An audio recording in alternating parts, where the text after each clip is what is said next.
Welcome back to part 4 of our overland adventure in Chitty Chitty Bang Bang from the UK all the way to Australia. Now, just a quick summary. Obviously it took us 4 years to build the car, and it was a bit of a non-starter to start with, and you know, it had all sorts of trials and tribulations trying to get the differential and rent the house out and change the oil, and lots and lots of concerns, and will we break down, and so on and so forth. And then we go through, we get down to France, and we do Luxembourg and Belgium, and then over into Germany. We go and see the castle from the film of Chitty Chitty Bang Bang, and then into Austria through the Tyrol, then down into Italy, and we go to Venice and Lake Garda, all the way down to the bottom of Italy to a place called Brindisi. We've done Rome, which was fantastic, and we catch the ferry over to Greece, and then there's a real disaster where we feel like the trip's all over because the bungee cord snaps into my eye, and it's a bit of a drama, and I nearly lost my sight, but it was okay.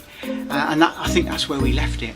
Anyway, we've still got, we're heading now into Turkey, and we're going from Turkey, and then we want to go to Iran and cross Iran and then work our way through Asia and so on and so forth, heading towards Australia. Now, Turkey, there's two significant things about Turkey. The first one being that it's not part of Europe, or it wasn't part of Europe, and we actually needed we needed their currency, money. We also needed a visa, and I didn't know this. I just assumed it was part of Europe, and I just assumed, like the rest of Europe, we'd be just driving through it and it wouldn't be a problem. Now, that was a bit of a shock to me, and I learnt a bit of a lesson, really. So that's the first significant thing about Turkey. But the second one was that when you cross the Bosporus, so when you get to Istanbul, and the Bosporus is that you take, it's like the seaway. There's a river and the sea that takes you into the Black Sea. But as you cross this, you're going between Europe and Asia. So it's really significant that it's the first time that we're actually heading somewhere really far, because we're going out of Europe finally, and we're now getting into Asia. So as we drove over that bridge, it was a real tick in the box. But before we got there, it was a bit interesting. We get to the border, and at the border, as I said, I didn't realise that you needed a visa.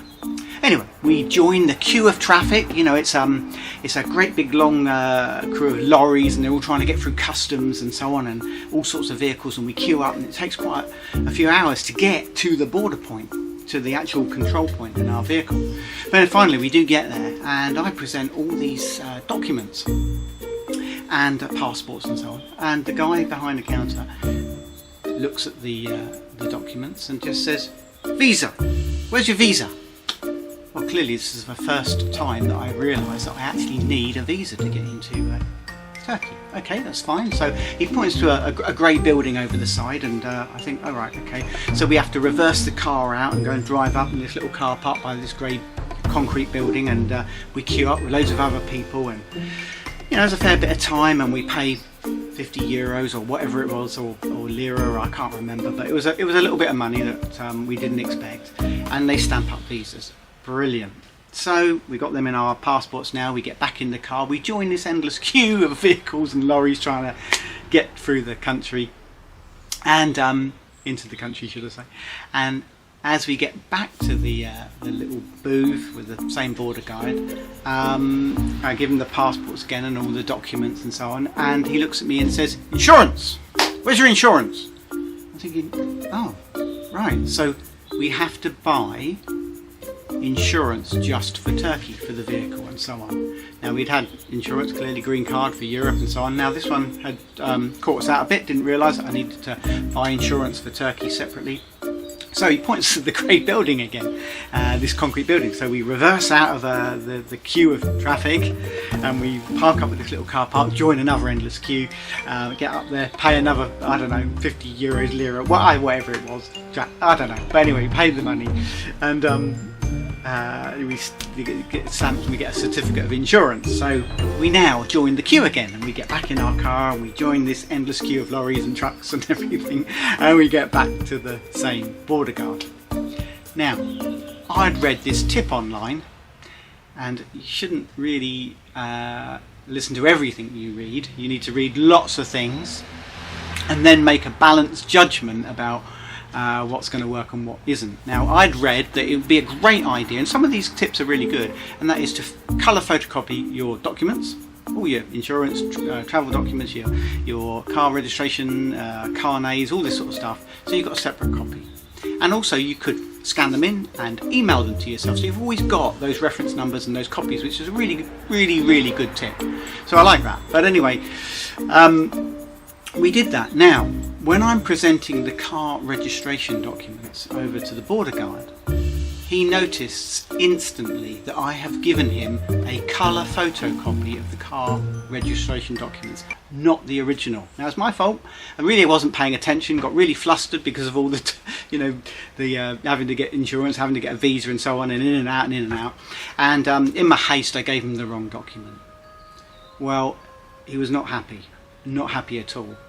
He threw it back at me. He summons 2 guards, armed guards. They marched me out of the car. They got me out of the car. They marched me off into a building. They got Carolyn to reverse the car back, and then they went through everything. They completely stripped the car. They had all the luggage out, through our glove box, all our camping gear, everything. They went through every ounce of that car looking for drugs and alcohol or anything illegal. I don't know. They went through the whole thing, and I thought, I'm going to be arrested here. I'm going to be locked away. And it's our first proper border going across the world, and boy, have we messed up. And I have to be honest, I was really quite scared. I really thought, this was, we've really messed up and I'm going to get locked up and so on. Anyway, they go through the whole car. They don't find anything illegal or anything like that. It soon settles down a bit. I try and explain I've got the original copy and all this sort of stuff. And we load the car back up, we get it all sorted, and I'm a little bit humbled now, and a bit shocked by all of this. So we finally join a great big queue of all the lorries and so on again to get to the border guard, and we get to this same border guard again. And this time I present him the correct copy, the visa, the insurance, all the passports, all the relevant documents, the vehicle carnet that they stamp, goes through it all. And gives it all back to me. And I'm thinking, boy, we've finally got into Turkey. And, it's taken hours to get through after all of this. And we finally drive away, and as I get pussycat, come on. And finally, as I get up probably 300 or 400 yards up the road, he comes flying out of his booth, comes running up, flags me down. I'm thinking, oh my God, what now? What have I done wrong? He wants a photo. So he flags us down after all this frostiness and so on. He's now my best friend. He's now shaking my hand. He climbs in the car actually he pushes me across and sits where the steering wheel is. Climbs in the car, and then a border guard with a great machine gun thing climbs in this side, and the barrel goes straight in my ribs. And they all sit there, and they pass their mobile phones out, and they start taking photos, and they're all smiling. And then we all get out of the car, and we all have a group photo, and we all shake hands, and we're all smiling. And finally we're allowed to go, and we find our way in Turkey. So it ended up okay, but it wasn't a good start, to say the least. But when we do get into Turkey, I didn't realise how big Turkey is. I didn't realise how, when you get east, if you go to the west and you go to the tourist destinations, the beaches, they're beautiful beaches. It's a bit like going to Greece or Spain, pretty samey, I guess.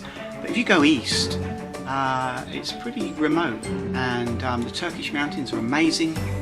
There's still nomadic tribes living, quite a subsistence living, out in the hills and so on. And as you get closer to Iran, and the countryside is stunning, absolutely stunning.